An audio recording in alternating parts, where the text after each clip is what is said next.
All right, sub one here. Wanted to take a look at a video from a streamer called Spartacus.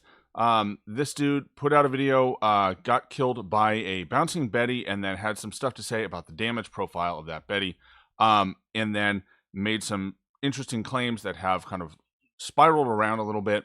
And I want to take a look at the video, and then we're going to get into what he's talking about and why it is very unlikely that he has identified the reason for him to die in this clip. So let's take a look real quick and let's see what's going on, and then let's go from there. 275. This is 100% solid proof of skill-based damage. No, it's when not. a lower skilled player's mine kills me in one hit. Activision, caught in 4K. Flashback. Bro, how did one mine just full kill me? Skill-based damage confirmed, Chad. Chad, this is... All right. Skill-based damage confirmed. So, if you are unfamiliar with the topic of skill-based damage, it stems from the existence of skill-based matchmaking in Call of Duty. Skill-based matchmaking, which is something that we're actually starting to learn officially more about from Call of Duty themselves, is essentially the matchmaking system that utilizes individual player skills and how they perform in the game to match them against similarly skilled players. So, the existence of a number of software patents owned by Activision that reference different aspects of skill. And there's I don't know, my count, there's about 30 relevant patents that people kind of pick and choose bits and pieces of and kind of throw them around and then create this, have created this, this mythos of a skill-based hit reg and skill-based damage and skill-based audio, because we have the ability, the game does use skill-based situations such as within its matchmaking to present to you, to build lobbies, right, and affect your gameplay. And one of the things that's been talked about, friend of the channel, FPS Boomer, has multiple videos on this topic where he goes into what skill-based, or engagement optimized matchmaking, as he points out that it can be referred to as, and how that is used to manipulate players to play more. And so what we've actually had is people actually take this farther than even that, where they start getting into the actual mechanics of the game, and they get into, oh, well, I died and it's unusual, or in this case, one bouncing Betty apparently kills the guy with 300 damage. It's not a great clip that he shows here. I've seen kind of a bigger clip. I haven't seen an unedited raw version, but I believe him. And there's lots of different things that can be going on that can create a mismatch between what we think, what we see the patch notes say, and what we see in game. We've seen this before repeatedly, and it never has anything to do with skill-based skill-based anything. In reality, it is either a bug, it is a mechanic that has existed in the game and has been undiscovered. In this case, it is entirely possible that there is a headshot multiplier for for bouncing Betties. If you are at the right height, it can damage you. A 1.1 multiplier would be 300 damage and will kill you full out. That could exist. I don't know that anyone's tested it. I don't know that anyone's thought about testing it, right?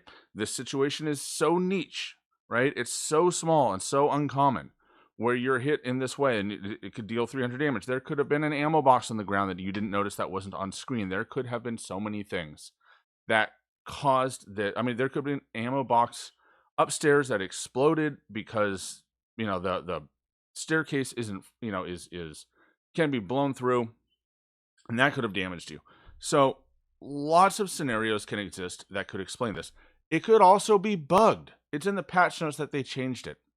It is so common when developers change something in the game that change gets filtered through multiple iterations in their test environments before it gets pushed live. It's entirely possible that it got reverted, it got bugged, it got put in too high, it got doubled up. I don't know what, I don't know, right? I don't work for Activision. I can't tell you what did or didn't happen, but it is entirely possible that it is straight up bugged, all right? I don't think it's likely because we would see it more often right now, but possible. So lots of scenarios exist that don't involve skill-based anything. So in this scenario, if skill-based hit reg or skill-based damage, in this case, damage is the question, if that existed and was in the game, it would be discoverable. Okay, we have so many people who are very smart and very, very good at this, who go through and they meticulously look at how much damage a gun does.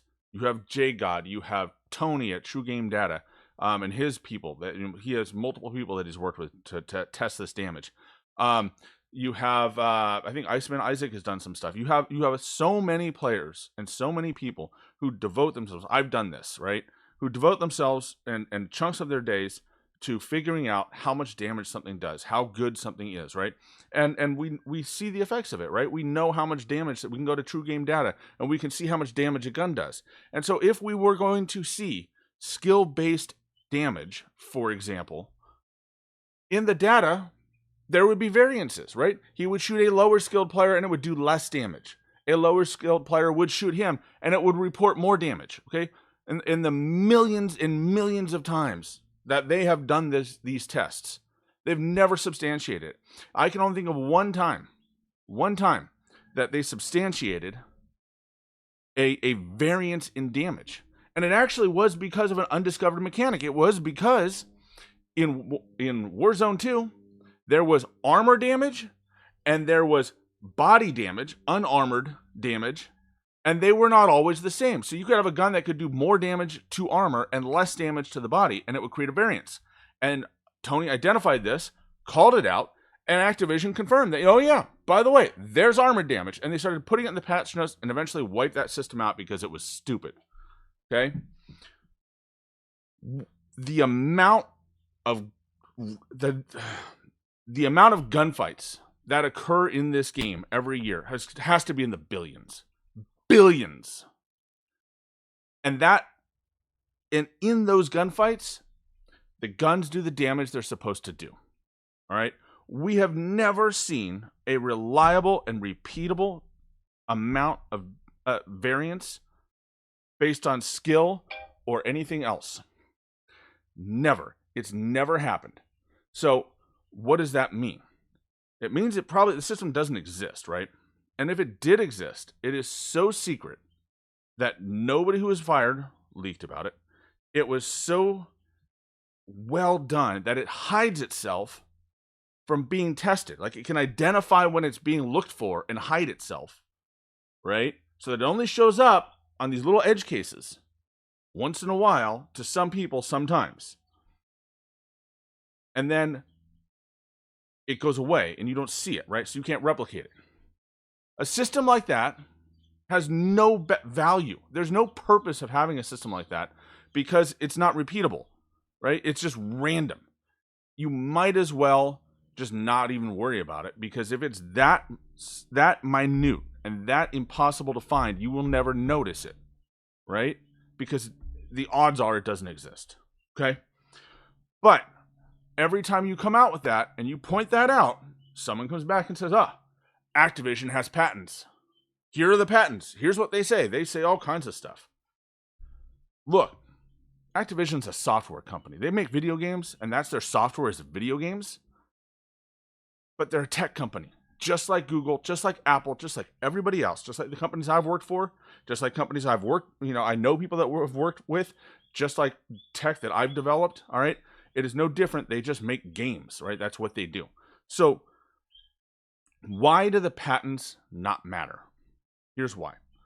When a software company comes up with an idea, they have to patent it, because if they don't patent it, then everybody can use it, okay? Everybody can use the same idea. So when you have a new idea, you patent the idea. But thanks to what used to be called patent trolls, we refer to, they are often referred internally as non-practicing entities. It's kind of gone away the last, about 8-9 years. But because those companies existed, and the way that they operated, and also competing companies, and what competing companies would do, is they would look at a patent or a system that a tech company would design, and they would sit down and think, what could the next feasible step of this technology be? And they would go and file patents to cover your existing technology in the future. so that when you eventually roll out the version 2 of your product, it's already patented and it's in violation of something that a patent that already exists. You can't market it without licensing that technology from the company that created it. And that company is usually some dweeb in the basement, with a lawyer buddy. Okay? I know this because I've been through it. All right? I've had to deal with patent litigation from a non-practicing entity and had to deal with the ramifications of things that I've said internally getting out in the court. Okay? It was fine. I believe we won that one. I don't remember off the top of my head. But I've been down this road and I've seen how it works. And so here's what tech companies started to do. This was way back in like early 2000s. and other companies would do the same thing, right? So this is, if you have two companies competing, right? One company has an idea, the other company tries to have as many ideas as they can that would shelve that other company, that other idea. But the patent trolls, the non-practice entities, those were the primary problem. This is what they did. That was their business. And so what companies would do is they'd sit there and they'd have an idea, and we'd have a great idea. Hey, why don't we have a widget that does that paints the color blue? Well, you can't just say, I'm going to make a widget that paints the color blue, because then the patent troll is going to file 75 patents that involve 75 different colors, right? And then they're going to involve 2 colors. Make a patent that involves 2 colors, and then 3 colors, and then 5 colors, okay? To the point that you have your one little thing, and then everything else you do with it is actually in violation of somebody else's patent. All right? In software, it's much easier than hardware, but I'm using that as my example. I'm sticking to it. In this case, the way to combat this is what you do is you sit down and you say, all right, I'm going to have this idea. What are all the other ways we can use it? How many different ways can we use this idea? Put those in the patent. How many different permutations of the idea do we have? Describe that in the patent. Make it as broad as you possibly can and not have it rejected, but make it narrow enough that it applies to what you're trying to create. Multiple reasons for this, all right? Multiple reasons. But the primary one is that it prevents other people from taking your idea and running with it ahead of your schedule, okay? And so when you look at what a patent does, if somebody has an idea for one game in Activision, right, they're not going to sit there and say, oh, Spyro the Dragon, let's make sure that, if you're a new player and you're 5 years old, we're going to treat you special. So 5-year-old players who've never played the game before, they get better loot than 20-year-olds who are really good at the game. You're not going to file that patent. You're going to say, well, if 2 players of differential skill play a video game, and in that video game, the player of lower skill, is identified by insert systems here, then they get a reward or, a preferential in the loot, in the randomly generated pool of loot from a, container, right, that comes out, that they can click on and access their loot, and the higher skilled player, right, by these criteria, we call them higher skilled, they get a lower or a less likelihood of, good loot, however you want to define that, right? And you make it as broad and as general and as applicable as possible. And then, lo and behold, you get a patent. And when you look at the patent, it could apply to anything. But they built it for one game. Does that mean that patent in its entirety gets used everywhere? No. But they're going to make it apply to everything that they can, because if they don't, someone else will come in and they will hedge around their corners and limit what you can do with it. Companies will file 20, 30, 40 patents sometimes. Hopefully most of them get through, and they will just try and blanket everything. That's their goal. That's why patents are written the way that they are. That's why they exist in the way that they do. And it doesn't mean that they're used at all. They might be used a little bit. They might be just an idea that was had around the coffee, around a whiteboard, or sitting around, the break room. Dude, what if we did something like this? Hey, that's a great idea. Go patent it. Go write the patent. And they do, and they sit there, and they will sometimes sit on it for years until they're ready to design the system, and then they file the patent. Okay? These patents that Activision has are wide-reaching. They are non-specific. about their application.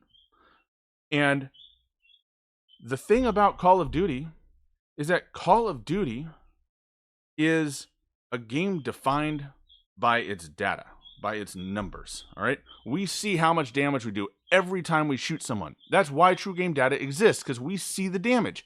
They define the damage in the patch notes. They tell us how much damage every gun does and what they're changing about it. I mean, Warzone 2 not included in that because they didn't tell us anything. But in Warzone 3 and Caldera in particular, right? They tell us what the damage is. Now we have our advanced stats. We kind of know what's going on when we look at a gun. Tony goes through and hand tests this stuff, okay? We used to be able to pull sim.gg and it would match up. And if it did match up, they'd call it out and Activision would go, oh, look, there's a mistake. Let's fix it. And they would correct it. In this case, specifically on this Bouncing Betty, there are so many reasons why it is not skill-based damage. So many reasons, so many other things it could be before you get to this just deep, dark, conspiracy level, massive system that would permeate everything about Call of Duty, and no one has ever mentioned it. Not a single mysterious Reddit thing. No cheat maker has ever come out and said, it's kind of weird that, your damage doesn't do as much as my damage over here, right? Like, nobody has ever produced data, evidence that this exists outside of onesie twosie things that can be easily explained through other aspects. Could be lag, could be a bug, could be any of this stuff. This is not skill-based damage, okay? It doesn't exist. It's not in the game. There's not skill-based looting. I did a study on it. I checked. There's no skill-based looting. Your loot's random. Sometimes you get good loot. Sometimes your loot sucks, all right? My loot usually sucks, and I'm a bad player, all right? I don't have a great KD, hence the username. So the idea that we are so wrapped up in our heads right now about Activision manipulating everything we do is just turning people's heads into like mush. Because look, Activision manipulates us. We know that, all right? But they do it at a high level, and it's determinable. We can measure it, right? In Caldera, you could see it. You could see it because we have the stats. We don't have the stats right now, but we have the stats in the lobbies. If you're brave enough to venture and do Warzone Agent, right? Which you shouldn't, but if you do, you can see the stats and you can measure it. You can do that. The technology exists, all right, for us to know. And when they do things, the data's there. It's plain as day to us. So when something weird happens, you have to stop. You have to back up and you have to say, is this a grand conspiracy? Or is there latency? Is there packet loss? Could there be a bug? Could there be some undiscovered feature? Like, do Bouncing Betties have headshots? I don't know. Let's find out. We can determine that. We can test for that. Could there be something else that exploded nearby that delivered that kind of damage profile? Right? Was there a Bouncing Betty upstairs? He put one downstairs, one upstairs. Did they both blow up and that's what killed you? I don't know. Let's experiment. Let's test it because it's discoverable. The data's knowable. We can know these things because the way the game is designed is it's all based on data. All right? Let's stop losing our heads. The eclipse didn't vaporize the earth. The lizard skin people aren't coming out of the oceans to take over. All right? People landed on the moon. Epstein didn't kill himself. All right? Let's stick to what's real and not invent our own problems. Okay? All right. Sub one out. I will catch you on the next one.